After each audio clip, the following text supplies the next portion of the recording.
Margaret Lewin, and this is Margaret Lewin Quilting. Behind me is my Olivia's quilt. We're currently doing a sew-along on my Facebook page, Margaret Lewin Quilting, and we're doing it right here on YouTube. So if you get a chance, pop on over to the Facebook page and ask to join the group, and we'll stick you in there. This is a really nice and easy quilt. It's just made with fat quarters, and it's one of my designs. So there's that. Today I want to show you how to make a dust ruffle for a twin size bed, or I'm at least making it for a twin size. Once we got the studio done, I started working away at our house, trying to get it in order. And there's a chance that my daughter and her family are going to come stay with us for a couple weeks this coming July. So I thought it was a perfect time to redo the 2 spare bedrooms that we have upstairs. So I'm working away at the first one. We've gotten the walls and the moldings painted. That's it. I still need to get new baseboards, a rug, and I'm currently working on the inside of it. So I'm having fun playing with fabric. So I made a twin dust ruffle, and if you would like to see how I did it, stay tuned and I will show you the process. So I knew I needed 2 pieces of fabric for each end, because remember, I'm only cutting the fabric based on the height that I need the bed skirt to be. So I knew I needed at least 19 inches, so I cut 2 widths of fabric that were at least 19 inches, and then I had to cut 4 1/4 pieces to be able to do the 2 sides. Well, what I ended up doing was just cutting the 4, and I was fine with it. And then my total yardage that I used truthfully was about 12.5 yards. So the other piece that I needed was a piece of muslin, and that was 77 by 37 inches, and that's laying across the very top of the box springs. So that's what I needed. And if you'd like to see how it actually sewed together, stay tuned and I'll show you. I cut my strips. They are approximately, I think I ended up with them about 19 inches wide, okay? The first thing I'm going to do is take them and I'm going to put wrong sides together. I always get this wrong the first time through. Always have a terrible time. Wrong sides together first. And I'm going to sew, I'm actually going to serge these 2 lengths together. Then after I sew these 2 lengths together, and again I'm serging them, I'm going to serge 2 more to it. So I need a total of 4 for each side. So here's my first 2. I'm going to go serge them, and then I will get one big long panel, and then I'll come back and show you what to do next. So I want you to see what I've done. I have, first thing I did was set my seam. So see, you can see my serging.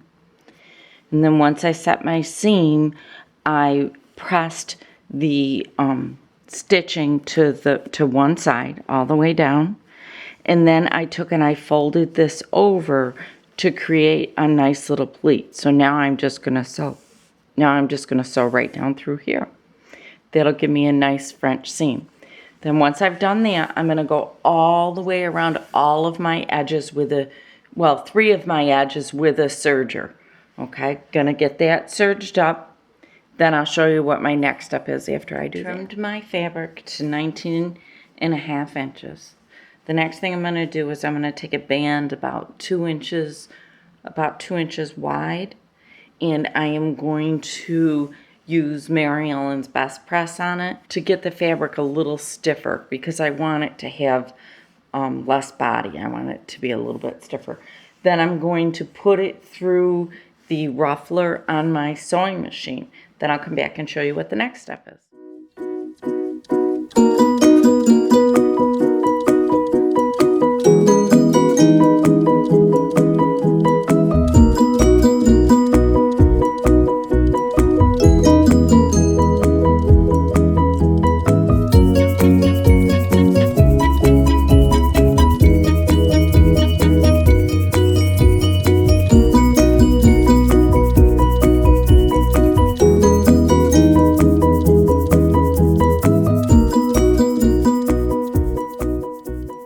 see what I've done. This is the straight stitch that was done to gather this. This is the zigzag that I did just above it, just so that if that ever breaks, it's stabilized. You know, it's one thread, it could get ripped. So I want the pleating to be stabilized. My next step is I measured, and I actually have a little fold pleat down here, exactly how long I need this piece to be.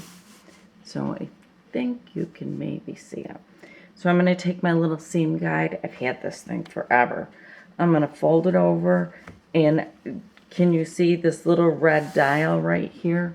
This thing slides back and forth, and it just tells me where I need to be. So I'm going to stick that down in there. I'm going to measure where I need, where am I? Right here. Okay, I'm going to measure where I need to be. I'm going to make the adjustment with this. Now remember, I pressed it right there, so I had a guide. I'm going to stick that there, and then I'm just going to take a pin. I'm going to stick a pin in there.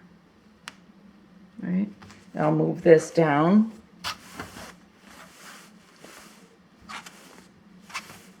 Now remember, I know I'm straight because I squared this rectangle up, and then I serged the base. So I know I'm really square, so I don't have that as an issue. So the only thing I need to do is just take my fabrics. I just need to roll it up, and then I can press it with the iron. And I want to be careful not to hit my straight pin, because my straight pin has a plastic head on it, and it will melt. Absolutely. I'm going to do that all the way down. I'm going to get one more in for you so you can see it. Just going to move this down. Just going to take it up so that it is flat against here. Okay, you could see that guide. I'm going to take this. I'm just going to do a little tap here. I'll remove this, and I'm just going to iron it really good right here. And then I can open it up and make sure that I've stayed consistently flat, sticking my gauge in there every once in a while to make sure that I'm good and I've got the right hem. All right, I'm going to do that the whole length, and then I'm going to come back and I'm going to press again. And this time I'm going to press, just going to roll this down and then press it again so that I can just come and just top stitch right along there. That's all I'll have to do.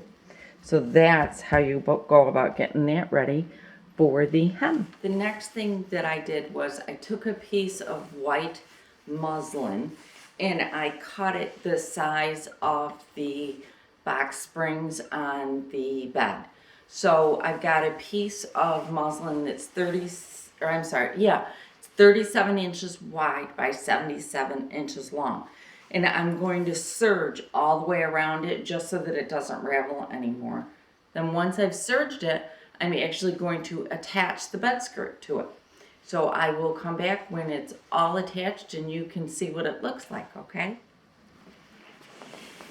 So here is my dust ruffle. I'll show you one side of it.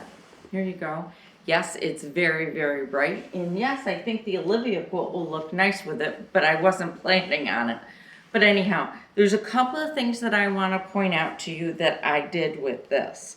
One of the things that I did was, you can see that I've got a split on the corner, and within my split, it's going to wrap around the bed. And I'll insert full pictures of it. So I wanted to show you that. And I wanted to let you know that you are better off zigzagging the muslin to the bed skirt. It just kind of gives it a little bit more security. Other than that, I have to be honest with you, it was really easy. I will give you a warning. It's not going to be as inexpensive as a bought bed skirt would be, but I want this room to be really bright. I want it to be really little girlish, and this was really what I was looking for this room. So this is the bed skirt. What's coming up next is I am going to be making a window covering of sorts. I'm not going to tell you what kind yet.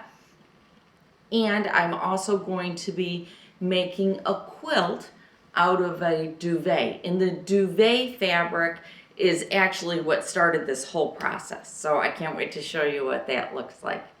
So thank you so much for joining me today. I hope you're having a fantastic day, and I'll see you really soon. Bye.